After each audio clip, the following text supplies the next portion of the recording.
मामला ये है, पहले तो करप्शन का केस बनाया, वो साबित नहीं हुआ तो फिर मेरे ऊपर डाल दिया कि मैंने कोई पानी की बोतलों के अंदर बम बना बना के पुलिस वालों को ना सिर्फ मारे हैं बल्कि लोगों को भी दिए कि मारो पुलिस वालों को। यानी मैं वहां पे बम बना रहा था और बम बना बना के पुलिस वालों को और दीगर जो लॉ इन्फोर्समेंट के लोग हैं उनको बमों के साथ मार रहा था और डंडों के साथ मार रहा था। और अदालत में क्लेम यह किया गया कि मैंने कहीं पे कुछ चीजें बरामद भी करवा दी हैं। मैंने तो जज साहब के सामने ही पूछा, वो जो प्रोसिक्यूशन की टीम थी, मैंने कहा आपने मरना नहीं है, वो अल्लाह को जवाब नहीं देना आपने जाके। यानी ये कैसे हो सकता है कि आप यहां अदालत में खड़े होकर, इस जगह पे सच बोलना होता है, झूठी गवाही नहीं देनी होती, आप यहां पे खड़े होकर कह रहे हैं कि मैंने बम मारे हैं और मैंने डंडे बरामद करवा दिए और चीजें आपने मेरे से बरामद भी कर ली हैं। How is it possible? मुझे तो जब गिरफ्तार किया गया इस केस के अंदर तो मेरे से एक लफ्ज भी इस दहशतगर्दी के बारे में या इस लड़ाई के बारे में पूछा ही नहीं गया। बहरहाल ये सारे झूठे मुकदमा थे, इनका जो अंजाम होना था, इससे पहले भी जो अंजाम होना था वही हुआ और अभी भी इन केसेस का जो अंजाम होना है वो सबके सामने है और जो इन केसेस की दुर्गत बनी है वो भी आपके सामने है। लेकिन ये सारा कुछ हो क्यों रहा है? मुझे ऐसा महसूस हुआ कि ये सारा कुछ इसलिए हुआ कि एक नई हुकूमत बन रही है और एक ऐसी हुकूमत बन रही है जिसके पास अवाम का मैंडेट नहीं है। ये मैं नहीं कह रहा, पूरी दुनिया कह रही है। मैं नहीं कह रहा, पाकिस्तान के तमाम सहाफ़ी, चाहे वो पीएमएलएन के कैंप में हो, यानी कई ऐसे सहाफ़ी हैं जो पीएमएलएन को, नवाज शरीफ को, शहबाज शरीफ को बहुत पसंद करते हैं, लेकिन वो भी अपने मुंह से कहते हैं कि बदतरीन धांधली की गई है पीएमएलएन की हुकूमत बनाने के लिए। ऐसे सहाफ़ी जो पसंद करते हैं, इमरान खान के मुखालिफ हैं, वो भी ये कह रहे हैं कि इमरान खान के साथ बहुत बुरा सलूक हुआ इस इलेक्शन में और उनका जीता हुआ इलेक्शन उनको हरवा दिया गया। तहरीक इंसाफ का क्लेम है कि 180 नशिस्तें, और मैंने 8 तारीख की रात को जो वीलॉग किया था 11 से 12 बजे के दौरान आपने वो देखा था, उसमें मैंने ये कह दिया था 8 फरवरी की रात को और आपको बता दिया था कि 179 इतनी नशिस्तों पे पाकिस्तान तहरीक इंसाफ आगे चल रही है। अब तहरीक इंसाफ का क्लेम है कि 180 या इससे ज़्यादा नशिस्तों पर वो जीत रहे थे और उनके पास 2/3 अक्सरियत बड़ी आसानी के साथ मौजूद थी। तो तहरीक इंसाफ की 2/3 अक्सरियत उनके बकौल छीन ली गई और ये जो अक्सरियत है इसको सादा अक्सरियत में कन्वर्ट करके पीपल्स पार्टी में, पीएमएलएन में और बाकी जमातों में ये सीटें बांट दी गई। फजलुर रहमान साहब को इन सीटों में हिस्सा नहीं मिला। जब फजलुर रहमान साहब को उतना बड़ा हिस्सा नहीं मिल रहा जो वो एक्सपेक्ट कर रहे थे, तो उनका जो फ्रस्ट्रेशन है या गुस्सा है वो आपको आजकल दिखाई दे रहा है। वो गिले शिकवे भी कर रहे हैं, इदारों से कर रहे हैं, निज़ाम से कर रहे हैं और बार बार वो ये कह रहे हैं कि उनके साथ ज्यादती हुई है और वो इस धांधली को तस्लीम नहीं करेंगे। ये जनाब फजलुर रहमान साहब कह रहे हैं।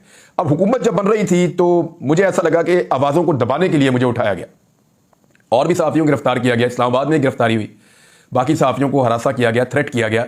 सहाफ़ी बार बार इसके बारे में बताते रहे।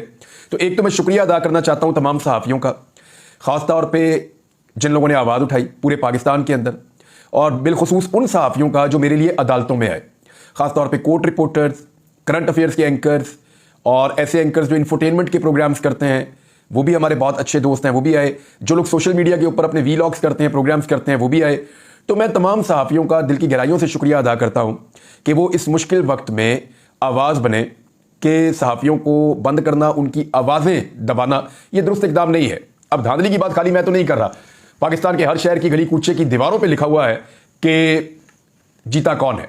यानी जो शिकस्त है, ये लफ्ज़ पाकिस्तान में सामने दीवार के ऊपर लिखा हुआ है, पत्थर पे लकीर लिखी हुई है कि कौन सी पॉलिटिकल पार्टी पाकिस्तान में इलेक्शन जीती है। बच्चे बच्चे से आप पूछ लें, गली गली, मोहल्ले मोहल्ले के अंदर, हर शहर के अंदर, हर कस्बे के अंदर, हर गांव के अंदर हर बंदा आपको बताएगा कि ये इलेक्शन इमरान खान की पार्टी जीती है या इमरान खान के हमायत याफ्ता उम्मीदवार जीते हैं।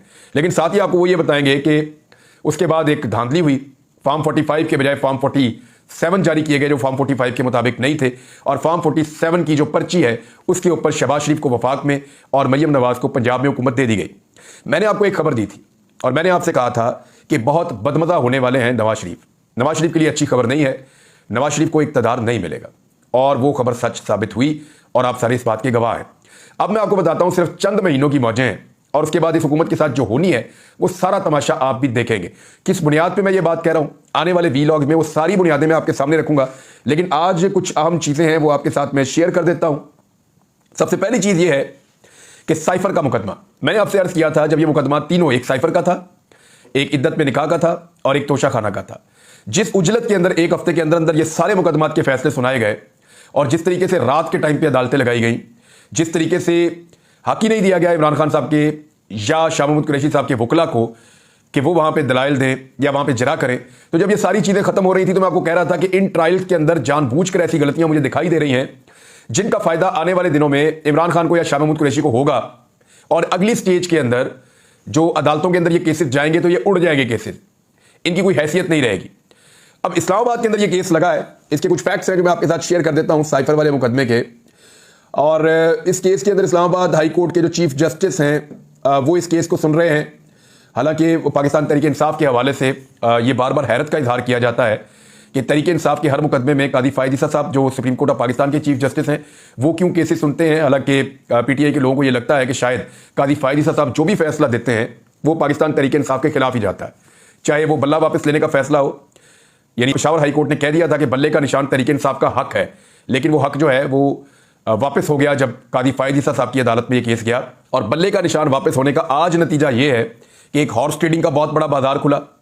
पाकिस्तान तहरीक इंसाफ को लोगों ने वोट तो उसी तरह दिया, रिएक्शन में आके शायद ज्यादा दिया, निशान ढूंढ ढूंढ के लोगों ने ठप्पे लगाए। लेकिन जो उनकी नशिस्तें हैं, जो खवातीन की नशिस्तें हैं, जो ऐसी नशिस्तें हैं जो जीत के तनासुब से मिलती हैं, यानी खवातीन की नशिस्तें हो गई, अकलियतों की नशिस्तें हो गई, वो पाकिस्तान तहरीक इंसाफ से छिन गई हैं। अब वो तहरीक इंसाफ को नहीं मिल रही, या सुन्नी इत्तेहाद काउंसिल जिनको उन्होंने ज्वाइन किया वहां पे नहीं मिल रही, लेकिन वो सीटें हारने वाली जमातों को मिल रही हैं। यानी पीपल्स पार्टी को, पीएमएलएन को और फजलुर रहमान साहब को और बाकी जमातों को वो सीटें बांटी जा रही हैं। ये नज़ीर हमने मादी में कभी नहीं देखी। यानी जहां पे एक पॉलिटिकल पार्टी को शिकस्त हुई है तो शिकस्त होने के बावजूद उनको मखसूस नशिस्तें मिल जाएंगी, ये कैसे हो सकता है। यानी लोगों ने उनको रिजेक्ट किया, इसकी बुनियाद पे उनको मखसूस नशिस्तें दे दी जाएं, ये कहां का इंसाफ है। लोगों ने जिस पार्टी को रिजेक्ट नहीं किया और उस पार्टी को वोट दिया, उसकी मखसूस नशिस्तें छीन कर लोगों ने जिस पार्टी को रिजेक्ट किया उसको दे दी जाएं। अब इसके पीछे भी एक खेल है।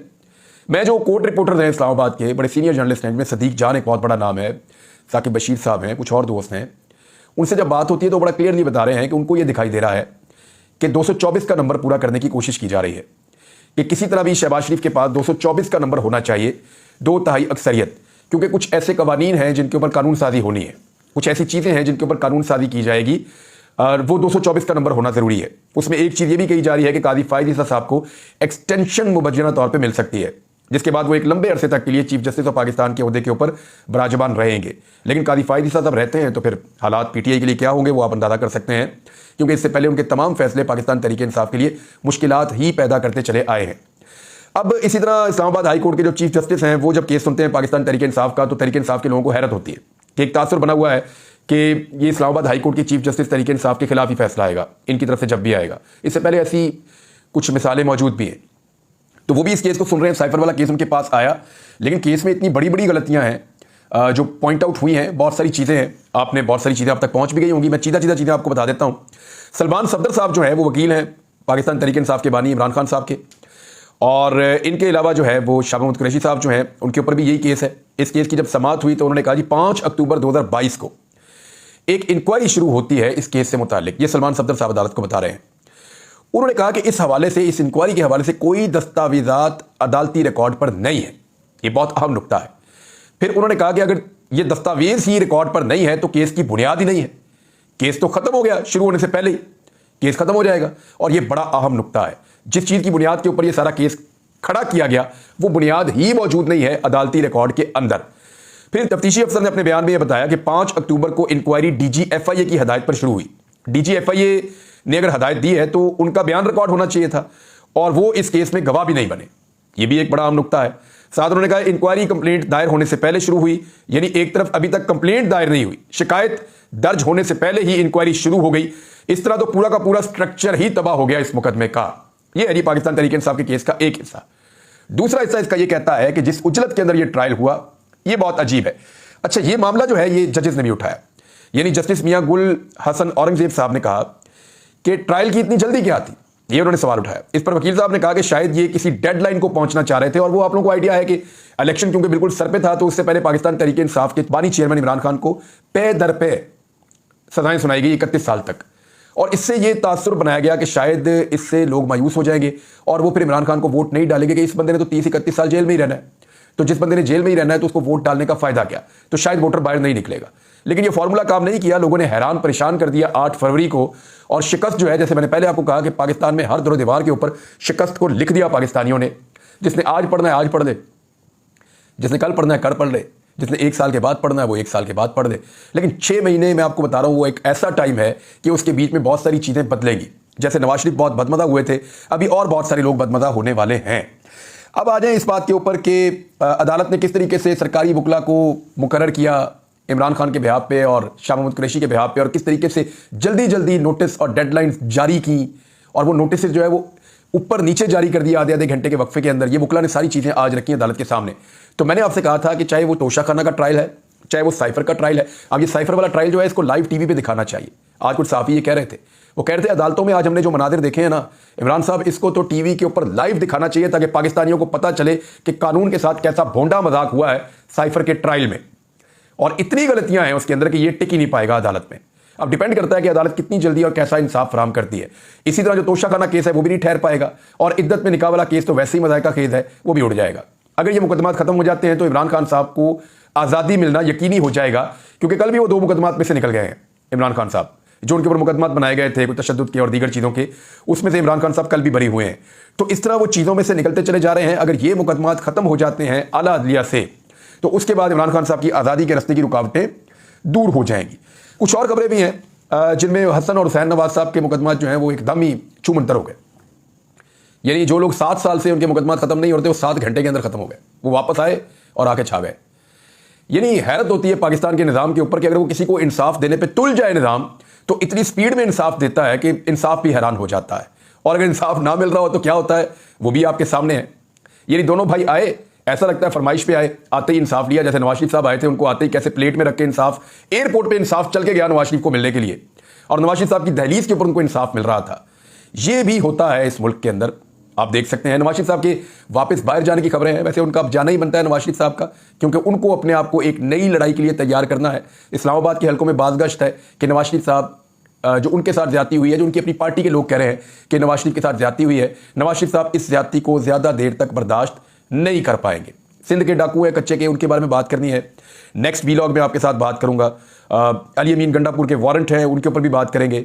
लेकिन एक दो चीज़ें मैं आपके साथ शेयर कर देता हूं जाते जाते। एक तो खैबर पख्तूनख्वा की जो गवर्नमेंट के लोग हैं उन्होंने कहा कि अगर इमरान खान साहब की सिक्योरिटी का इशू है तो उनको हमारे हवाले किया जाए। इस खबर को आप फेंक नहीं सकते। कुछ और भी इशूज़ हैं, पाकिस्तान में दहशतगर्दी के वाक़यात बढ़ रहे हैं और पाकिस्तानी फोर्सेस उनसे निमट रही हैं। गुज़िश्ता दिनों हमारे कुछ जवान शहीद भी हुए हैं। अल्लाह ताला जो है वो पाकिस्तान के लिए आसानियाँ पैदा करे। हमने दहशतगर्दी की लड़ाई को पहले भी जीता है, इस लड़ाई को हम फिर भी जीत लेंगे। और इस लड़ाई को ये कौम जब भी मिलती है इसमें से जीत जाती है। जब भी कौम मिलकर खड़ी होती है तो हर मसले में से निकल जाती है। लेकिन इस वक्त जो बड़े मसाइल हैं वो ये हैं कि पाकिस्तान की इकॉनमी और पाकिस्तान के अंदर जो गवर्नमेंट बनी है उसके ऊपर लोगों का ट्रस्ट, ये बहुत बड़ी बड़ी चीज़ें हैं। इनको पाकिस्तान कैसे टैकल करेगा हम इस पर बात करते रहेंगे। मैंने कुछ इंटरनेशनल स्टोरीज जो हैं वो भी आपके साथ शेयर करनी है आने वाले दिनों में। अब तक के लिए इतना ही।